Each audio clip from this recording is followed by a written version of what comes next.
C'est un cadeau de Noël, c'est ma mère qui m'avait offert ça pour Noël et c'est vraiment la première fois où je l'ai eu dans mes mains.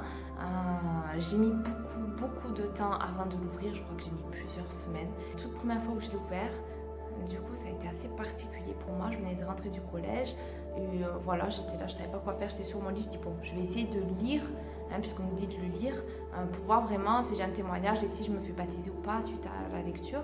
Donc j'ai ouvert au hasard, j'ai lu des versets au hasard, j'ai dû en lire 3-4. J'ai rien compris de ce que j'ai lu. J'ai vraiment rien compris. Je disais, mais de quoi ça parle? Je comprends pas. En fait, je comprenais pas ni l'histoire, ni le contexte, ni le contenu, mais rien. Par contre, je ressentais une énergie, je ressentais une puissance dans ce livre qui se dégageait de ces écritures-là. Et ça m'a beaucoup touchée. Je me suis mise à pleurer, je ne comprenais pas pourquoi. Et je l'ai refermé violemment, je l'ai jeté loin. Et j'ai dit, mais je peux pas lire ça, je suis pas digne de lire ça, ça me dépasse, c'est trop grand, c'est trop... Voilà, j'avais toutes ces émotions-là. C'est comme si mes yeux s'étaient ouverts d'un coup et que j'avais vu à quel point c'était sacré, ce que j'avais entre les mains, que c'était puissant, que ça venait vraiment de Dieu.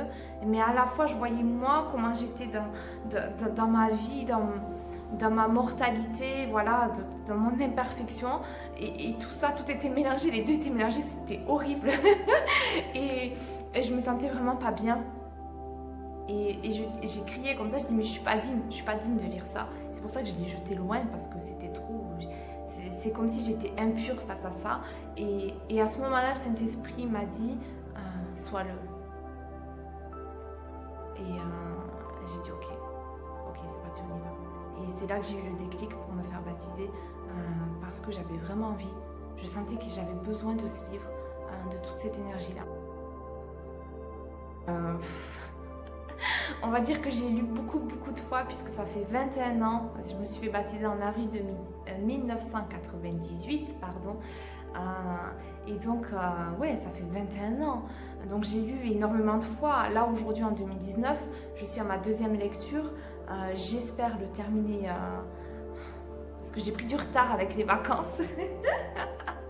Donc là, je suis à la moitié, j'espère le terminer avant octobre et après relancer un troisième cycle de lecture. Le mieux, c'est de le lire en 90 jours, parce que je me suis rendu compte en faisant ça que j'ai beaucoup cette énergie, j'ai besoin d'avoir cette énergie au quotidien, ça me propulse, ça m'aide énormément. J'ai osé prier, j'ai osé demander si c'était vrai et j'ai osé recevoir la réponse, c'est ça aussi.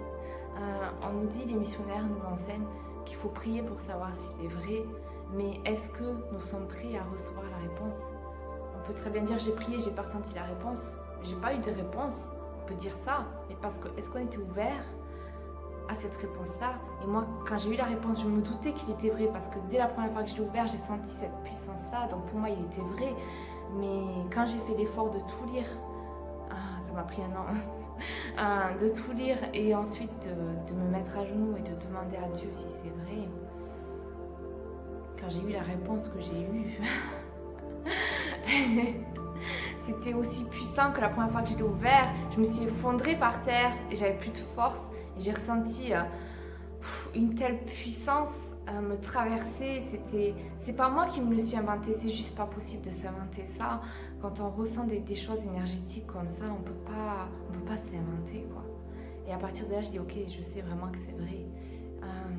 Et ce qui fait que toutes les expériences négatives que j'ai vécues par la suite, je me suis toujours accrochée, je dis je peux pas dire que c'est faux, je sais que c'est vrai. Et beaucoup de choix sont venus comme ça. Des choix grands et des petits choix aussi. Et je me souviens quand j'étais jeune fille, l'exemple frappant, c'est que j'avais lu un verset où ils étaient dans le désert pour ensuite, avant de construire un bateau pour traverser la mer. Et donc là, dans ce désert-là, les hommes avaient des femmes qui, du coup, avaient enfanté et elles étaient là avec leurs petits. Et la phrase disait nos femmes étaient fortes comme des hommes. Et malgré qu'on se nourrissait que de viande crue, elles avaient du lait en abondance. Et quand j'ai lu ça, j'ai dit waouh! J'ai dit mais alors, ça veut dire que l'allaitement, on peut très bien allaiter en ayant une alimentation pourrie, mais ça donnera du lait. Et surtout si si on suit les commandements du Seigneur, il nous bénira encore plus. Donc quel que soit mon avenir, finalement, il faut que j'allaite mes enfants. Donc c'est là que j'ai pris la décision d'allaiter. C'est fou, hein? Juste parce que j'ai lu un texte sacré. Parce que dans ce livre-là, il n'y a que des exemples comme ça de personnes qui remettaient leur vie entre les mains du Seigneur, qui n'avaient pas des conditions parfaites, hein, mais comme nous aujourd'hui, c'est vraiment notre époque. Et on voit que en fait, le Seigneur, il nous bénit. Et c'est vraiment ce livre, c'est un gros témoignage de Jésus-Christ parce qu'il nous montre à travers ces expériences-là que si on suit ses recommandations, on est béni. La seule chose que je peux t'inviter à faire, c'est de te faire ton propre avis sur ce livre et de le faire avec un cœur ouvert à recevoir les enseignements et à recevoir la réponse. Est-ce qu'il est vrai ou pas? Moi, ça a changé ma vie et peut-être ça peut changer la tienne aussi.